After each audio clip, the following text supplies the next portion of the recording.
it will be revealed that Baghdad was the one who took the statue. Everyone is shocked by the artwork in the gallery. Baghdad will expose Lucelia to her uncles. Fun's over, Lucelia. It's time for punishment. The exhibition will be marked by a shocking detail hacking. The police will raid the place and discover something no one knew.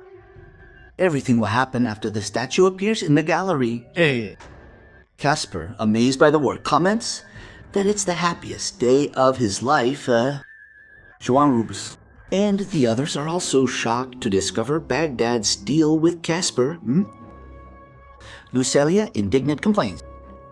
You couldn't have done that, Bag. You couldn't.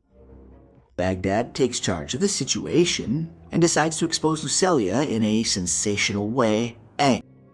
Baghdad approaches her and says, "You don't boss me around, girl. Nobody bosses me around. Do you understand me?" Lucelia calls him incompetent and says he doesn't live up to his reputation. You're not bad at all, Bag. In fact, you're nothing but a gay artist. Casper, unaware of what's about to be revealed, defends Baghdad, telling his niece to apologize and leave immediately. Joannar says the same thing and instructs the girl to do what Casper told her. Lucilla looks Baghdad in the eyes and says, "No, I apologize to that pathetic bee. Times teach. No, that talentless little artist won't get far." Baghdad loses it and shouts, "Shut your mouth. I've put up with way too much of your behavior, Lucelia. This is the end.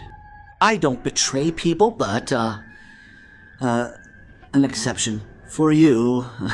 Everyone is surprised by the boy's outburst. Meg, curious, questions Baghdad about what exactly he's talking about. Wait, Baghdad? What are you trying to say? The way you spoke, it seems to us that you know something about Lucelia. Yeah. That's right. Lucelia is startled and says no, that Baghdad knows nothing about her.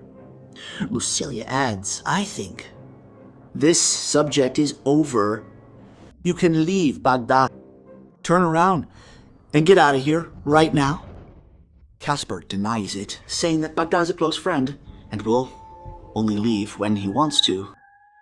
Joanne Robin says the same thing and mentions the artist's exhibition. Baghdad says, That's right, man. My exhibition is going to be a success." The three graces will attract everyone's attention. But before my exhibition, I want to tell you who Lucelia really is. Lucelia, tense, asks to speak with Baghdad privately in another part of the house. Baghdad comments, "Talk to me, man." "You want to talk to me?" "Me? What?" "No, I don't want to talk to you at all, Lucelia. I want to stay away from bad people like you, girl." Joanne Roby, defending his niece, claims that Lucelia, despite having a sharp tongue, isn't a bad person. Meg also says, "On that point, I agree with my father.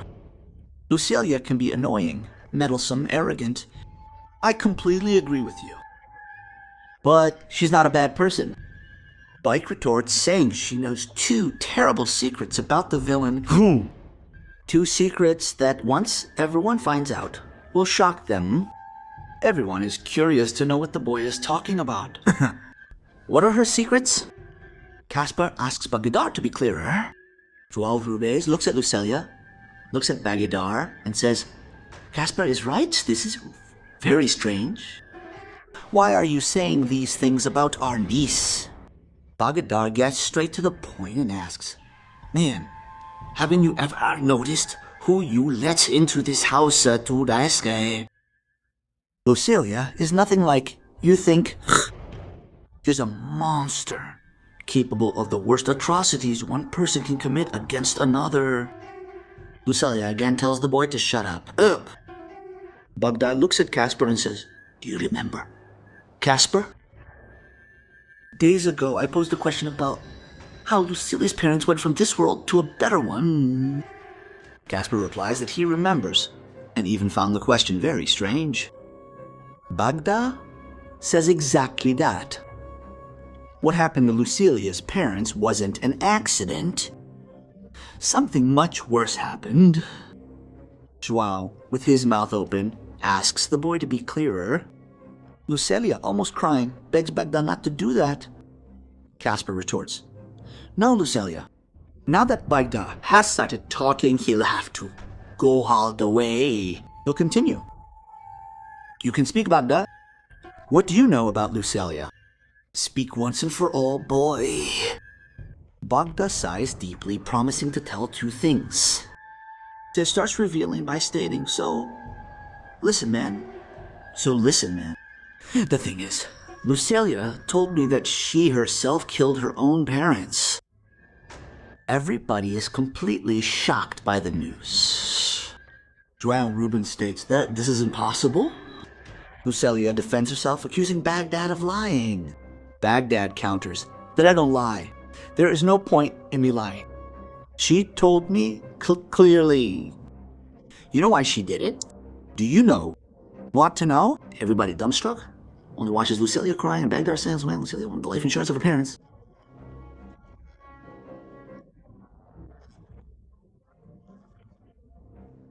She used your soft hearts to get into this house. The house of her rich uncles.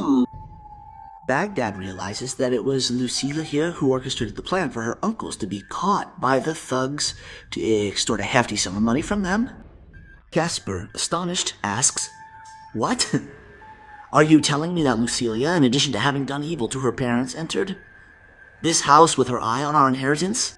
Meg claims it makes perfect sense and recalls all the times Lucilia talked about her uncle's will.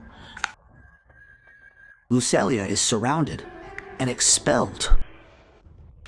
Casper shouts, You have 15 minutes to put all your clothes in a bag and get out of this house and never come back. Je l'aime coquine. Lucilia. Joao Rob approaches Baghdad, thanking him and promising that his exhibition will be a tremendous success. The day of the exhibition arrives.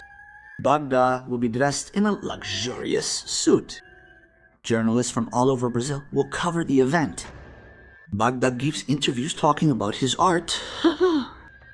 What no one imagines is that something will happen to change everything. The statue of the three graces will attract everyone's attention. Baghdad, without imagining what is about to happen, approaches Casper, thanking him for all the effort in putting on the exhibition. Casper thanks the young man for unmasking Lucilia and for wanting to fulfill his dream of putting on an exhibition of a great artist. Baghdad.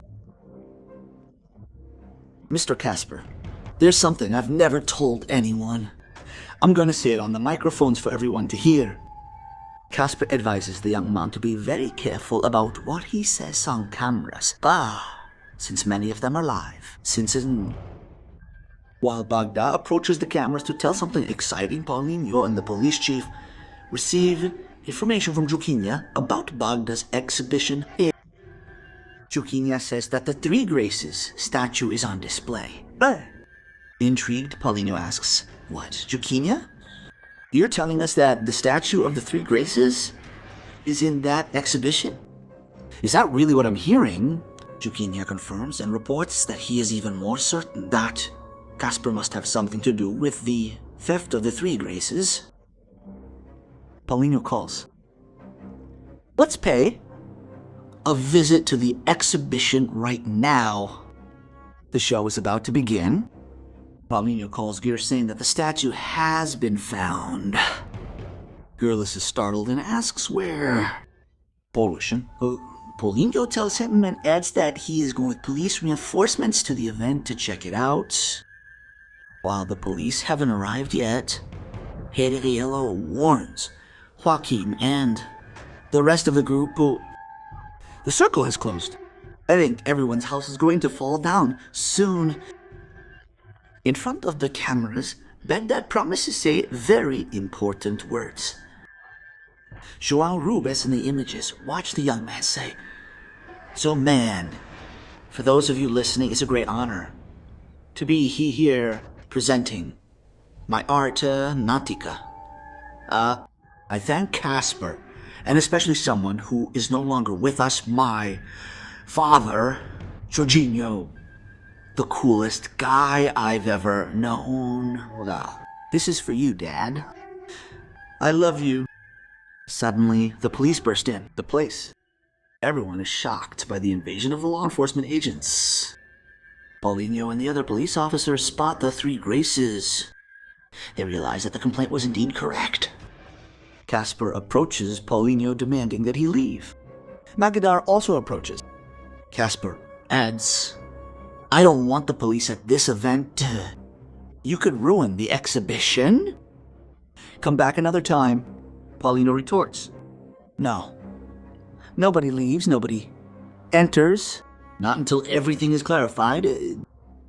You stated in your testimony, Casper, the three graces were here the whole time. But the retrogresses. Nah, man, that's not true. That statue wasn't here. It was somewhere else. I took it and brought it here." Casper, indignant at the police presence at the event, again orders the officers to leave. "Get out. You weren't invited. Leave the exhibition right now." The delegate and Juquinha observe the statue. The delegate says, "But it's much prettier in person. They told me it was beautiful, but in person it's on another level." Paulinho retorts to Casper, saying that nobody is leaving. I've already said it, and I'll say it again. Nobody is going in, nobody is going out until further notice. This sculpture was reported stolen, and it's right here. Paulinho says that a white hair was found on the mask that Casper was hiding in the house, the same mask used on the day they broke in to steal the statue. Jean Robes and the others continue observing the commotion. Casper promises Paulinho he'll tell the whole truth. Meanwhile, Gerlia meets with Rogerio the Distressed, saying that Paulinho found the statue at the Baghdad exhibition. Rogerio asks her to calm down, saying that they won't be held responsible. Lou retorts, "What do you mean, Rogerio? Of course they will. They'll tell where the statue was." Paulinho's clever. He'll quickly get to our group. Rogerio will show himself to be a genius and comments that he has a plan to reverse the whole situation and recover the statue. Girl asks to know what the plan is. Rogerio, the story unfolds, leaving the young woman speechless. Back at the exhibition, Casper reveals where he found the artwork and adds that he made a deal with Baghdad in exchange for the exhibition of his art. Paulinho says, "Let's all go to the police station, right now.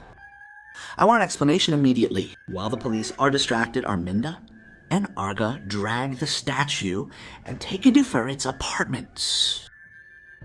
Girl gathers the whole group at the junkyard. Rogerio told me the plan to recover the statue. Geluco.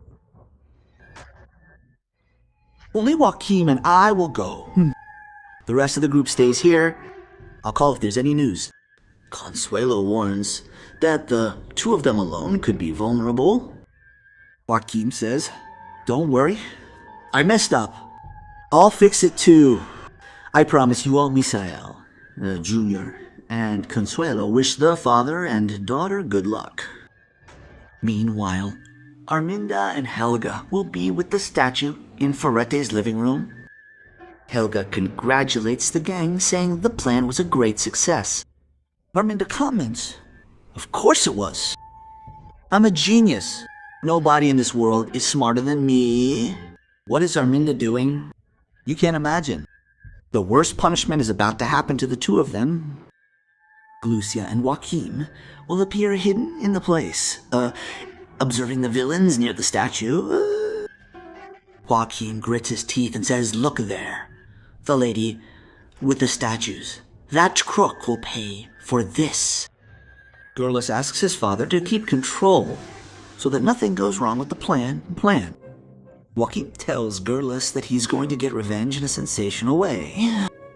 Gurlis asks, "How?" Joaquim says, "Calm down. I'll tell you in a moment." Before that, let's keep watching those two. They won't get away with it. Arminda, unaware of Joaquim's presence at Lucy's, calls for aid. I have a little surprise for you, Ferre. The curious villain puts his wife straight to the point. Arminda says, No, I'm not going to tell you over the phone. Come home right now. You'll be shocked by what you find when you get here. Arminda, having no idea what's about to happen to her, and Helga, before ending the call, praises herself, saying she's a genius. Joaquim gets even more furious when he hears Mina talking to the maid. It was easier than I imagined. That guy is a real fool. He fell for my nonsense like a duck. Jello, standing beside his father, observes Arminda with such advantage. Arminda gives the orders. You know something, Helga? We need to toast. No, I'd rather toast with water. Joaquim then begins the execution of his revenge plan, showing Girl a bottle. Girlis Cabrera observes the bottle and asks what it means. Mr. Jorginho, what is this? What did you bring? The man explains. While Ramadan dropped a bottle of liquid, he used to knock me out. I picked it up, put it in this bottle, and brought it to get revenge on these two. Girl comments. Look, Mr. Joaquim, I never in my life thought I'd say something like that, but you're a genius. Yeah. Joaquim and his daughter search the house for the kitchen. They pour all the liquid from the bottle into the water pitcher. They hide again and listen to Arminda give the orders. What are you waiting for, Helga? Go get a pitcher of water. I want to toast my success, my intelligence. Gerlo speaks with a father who can't wait to give Arminda the punishment she deserves. Seconds later, Helga appears with the water. Arminda orders, Get some for yourself too, Helga. I'm not going to toast alone. Happy birthday to us. The maid, happy with the congratulations, thanks her mistress. Armina finishes by saying, Congratulations on having such a beautiful, intelligent, wonderful boss just like me. The two drink the poisoned water without imagining what will happen to them. Joaquim and his daughter remain hidden, just observing everything. Meanwhile, Consuelo tries to contact Lucia for news. Misael and Junio, also worried, comment that Arminda and Ferrete are dangerous. What dangerous? And if they find Gerluza and Joaquim there, the worst could happen to Suelo. She says, That's true, folks. The best we can do now is pray. Back to the story. Arminda, after drinking all the liquid from the glass, notices a strange noise. What's that? Did you hear that noise, Helga? The maid replies that she didn't hear anything. The girl smells Joaquim and recognizes that smell. Wait, that dirty smell could only be him. Joaquim and Gerlus appear in front of the villains. Arminda and Helga take a sip of fright. Arminda questions, Can I know how you got into my house? What do you think you're doing here? Joaquim shouts, Did we come to take what's ours? And another thing, I'm gonna get my revenge on you, madam. Did you think you'd get away with it? Relga threatens to go to the kitchen to get something. Gersi orders, Don't you dare. You're staying here. We're gonna settle the score today. Or have you forgotten all the harm you did to my daughter Joelle? You two tried to take my daughter's life. Joaquim also speaks, That's right. You're going to get the lesson you deserve, and it's going to be now. A tense atmosphere fills the room.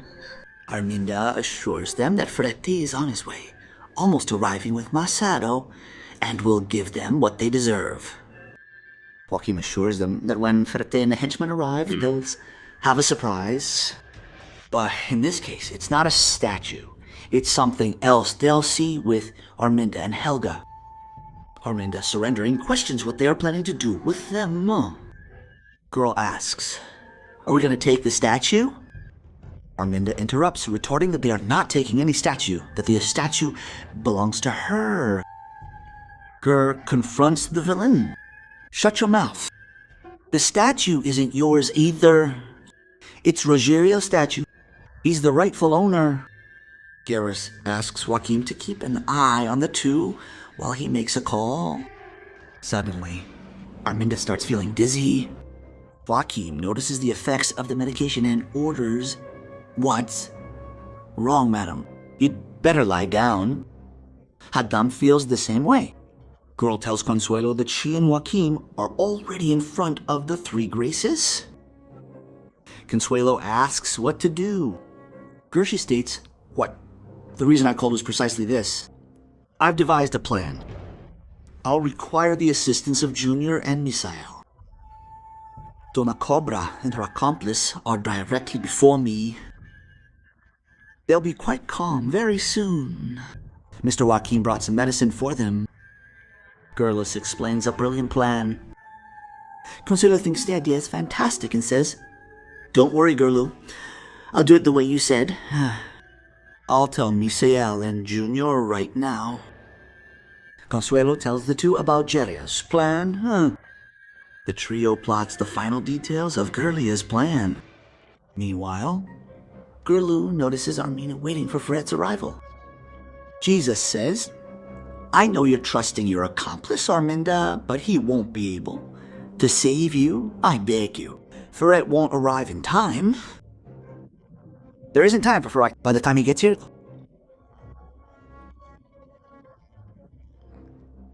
Helga notices that something was wrong with the water she served. Joachim orders, "Should I tell them? Or you, girl?" Okaluji says, "Leave it to me, Mr. Joachim. I insist on telling these two what we did." It's the boss's gang who must have put something in their drinks. Armina is startled. "What? How so?" "No, this can't have happened. They couldn't have done this." Felicia reveals that while the two were talking in the living room, she and Joachim went to the kitchen to hivi malata krahisi shivi water. Shivi says, "That's it. I use the same thing you used to make me sleep. Soon you'll be dreaming of angels." Jalusha declares that once the villains sleep, they'll retrieve the statue and deliver an unforgettable punishment to both of them. Armina pleads with Helga to take some action. Helga confesses that she is feeling extremely dizzy, nearly collapsing to the floor. Gur states when they fall asleep, we will do that to them. Gur says when they fall asleep, we're gonna do that to them. Get ready, Joachim. These two will get the lesson they deserve. Suddenly, they both fall unconscious to the ground. Gershi looks at Joachim and says, "The time for our revenge has come, Joachim. We have to be quick, especially since Ferrete is on his way, and we still have to remove this statue." Joachim affirms that Arminda will be pleased with the punishment she deserves. A short time later, the statue will be back in the junkyard. Consuelo, intrigued to know what happened, asks where Arminda is. Joachim says, "I could tell you, but I'll let the young lady tell you." No, Fidel. Luz explains that Arminda received one of the worst punishments and adds, "I'd like to see Ferrete's face after he arrives at the house and sees what happened to Arminda." Roger appears at the scene. "I saw it as quickly as possible. What happened, you see?" The young woman warns that Arminda had taken the statue, but she and Joachim managed to recover it and inflict an even cruel punishment. Worried, Rogerio asks what the punishment was. Joachim explains that the punishment was for Arminda and her maid, the one called Helga. Girl recounts in great detail what he did to the villain. Speechless, Rogerio says, "Our Lady, my God, is it true that you all did that to those poor women?" Lucia says she'd love to see Ferrete's face when he gets home and sees everything. Ferrete arrives at the apartment next to Marcedo's. "Where's Arminda?" Marcedo says, "Doctor, it's better if you see it with your own eyes. Look at that over there." Ferret questions what the henchman is talking about. Ferret looks at Armina and sees her and her bald head. My goodness, what did they do to you? What's happening here? Berete and the henchmen go to observe Paulinho. Get ready, Vicente. Now, you're going to do to the son what you did to the father. However, Paulinho will prove to be a genius and take down all three at once. It's the end of the line for you. The police chief will receive news that two people lost their lives in a confrontation. All this happens after Frite and the henchman observed Paulinho leaving the police station. Paulinho is on his cell phone talking to a girl without noticing the villains. From Tokea. Hey guys, Ferrete. Look, there's the detective. This kid is going to learn that nobody messes with Santiago Ferrete. He's going to learn the hard way. Vicente comments that it will be the greatest pleasure in the world to do it to Paulinho, the same thing he did to his father. Macedo asks Ferrete how everything will happen. Ferrete looks at the policeman and replies, Suma, I'll explain. We'll do it in a way that leaves no escape. We'll surround him without giving him any chance to defend himself. Gersie, who will be on the other end of the line, feels a tightness in her chest and asks, oh, where is Paulino? The policeman replies, I'm leaving the police station, my love. I'm going home to take a shower and continue the investigations. Ger says, Paulinho, I feel that something very bad is going to happen. I don't know if it's to you, if it's to me, but I'm very scared. Paulinho asks his beloved to stay calm, that nothing bad will happen to anyone. Ferrete, looking at the policeman on the phone from afar, says, I don't know who you're talking to on that phone, but you can be sure it will. Last time be Brett and his henchmen get into the car and remain attentive to the policeman's every move. Paulinho says, now I need to hang up, girl. I'll stop by your house tonight. Chishi, with a tightness in his chest, again asks his boyfriend to be very careful. Paulinho, I've never felt this way in my whole life. May my Saint Rita of the hunt protect you. Paulo gets into the car and, intrigued, finds girl's reaction very strange. Ferrete, observing the policeman's car, warns Mark not to lose sight of the man. Mac comments, don't worry, doctor. There's no danger of the detective escaping. He won't make it past today. These are Paulinho's last moments, pretending to be an investigator. Vicente guarantees he'll leave Paulinho as smooth as a sieve. Ferrete praises him, he's saying he wants to see it up close. Meanwhile, Paulinho continues his journey without noticing the villains right behind him. Cleverly, Paulinho looks in the rearview mirror and notices something strange. Hey, that car behind me has been following me for a few minutes. Something's wrong. Suddenly, Paulinho recognizes Macedo behind the wheel. So it's them.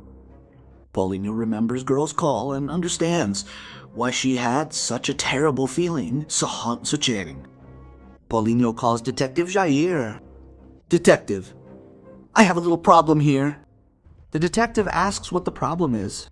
Paulinho explains the Fascia's car is following him.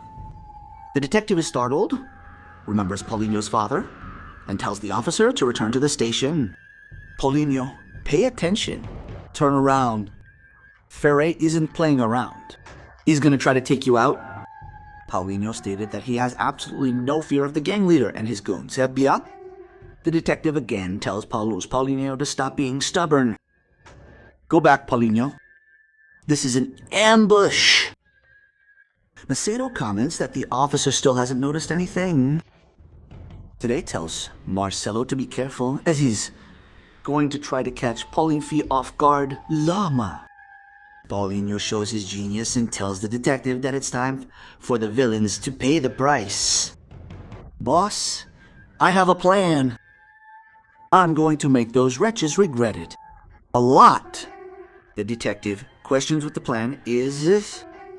Paulinho recounts the details, frightening the detective. No, absolutely not, Paulinho. This is too dangerous. I can't put your life at risk like this. If something happens to you, I'll never forgive myself. Paulinho pleads again for a vote of confidence. Please, boss. There's a lot at stake. If you don't help me, I'll do it myself. The fearful detective promises. All right, you stubborn head. We'll do it your way. I'm in. Macedo, you find it strange that Paulinho's car went off course? Is something wrong, Doctor? Ferret asks, what's wrong? Macedo warns that Paulinho is taking a different route. The detective changed the route. Did he notice us? Vicente denies it. No, that's definitely not it. We'll keep following. Sooner or later, he'll stop the car and then we'll catch him. Paulinho accelerates even more. Marcelo also floors it. Paulinho looks in the rearview mirrors and comments, come on, you can come at me hot. I'm boiling, you miserable wretches. Meanwhile, Glue cries in front of Linja, saying that a tragedy is going to happen. Paulinho, I feel like I'm going to lose my Paulinho. Oh. Leah is speechless, imagining that her daughter had a premonition. The chase continues. Vicente observes the car and salivates with the desire to catch Paulinho. Paulinho receives a call from Gerlu. Be careful, my love. I don't know what this is, but I think you're in danger. Paulinho warns that Ferrete and his henchmen are on their tail. Gilu, you're even more desperate. Paulinho says, don't worry, I have a plan to catch them. Now I need to hang up. Paulinho notices several cars in the middle of the road and continues in that direction. Macedo also notices the stopped vehicles and questions Ferretti. Look there, Doctor. Do you see that? There's something on the road. Ferret replies that he has no idea what those cars stopped on the road mean. Paulinho heads towards the vehicles, and as he approaches, Maceo stops right behind him. Ferrete is startled. It can't be. They're police cars. Police cars? Helicopters appear flying overhead. Macedo comments that the jig is up. Paulinho gets out of the car and orders the villains to get out. Ferrete sees the henchman already out of the vehicle. He realizes he's fallen into a trap. Paulinho stares at Ferrete and says, did you really think you were smarter than me? Ali, Commander Santiago Ferret. Ferrete clenches his teeth in anger, realizing the situation has gone sour. Okay. Paulinho looks at Vicente. There you are. You really are the man from the police sketch. After all these years, I found you. It was you. You took my father's life. Vicente says he did the job, yes. And did it with the greatest pleasure in the world, and would do it all again. Paulinho uses the radio to talk to the police chief. I got them, Chief. I found the man from the police sketch. He's right here in front of me. The chief questions, what do you mean, Paulinho? Are you telling me that the man who took your father's life is right in front of you? Paulinho replies, yes, detective. That's exactly it. Without a doubt, it's him. Him. A powerful man my father was investigating before he died. It was Commander Santiago Ferrete. Macedo notices several police officers surrounding the place, helicopters, and asks Ferrete what his boss is going to do to get them out of this mess. Ferrete assures him that he has a plan, and that Paulinho won't get away with it. Vicente says, even if I spend the rest of my life behind bars, I'm going to finish off this policeman now. Suddenly, Tyr feels a pain in his chest and cries desperately. Leah tries to comfort her daughter. Gulsi says, Poon's gonna die, Mom. I feel it. It's stronger than me. Leah calls her daughter to go to the saint's feet to pray, asking for protection for the policeman. The detective on the phone asks the young man to be careful, since Ferrete and his people are extremely treacherous.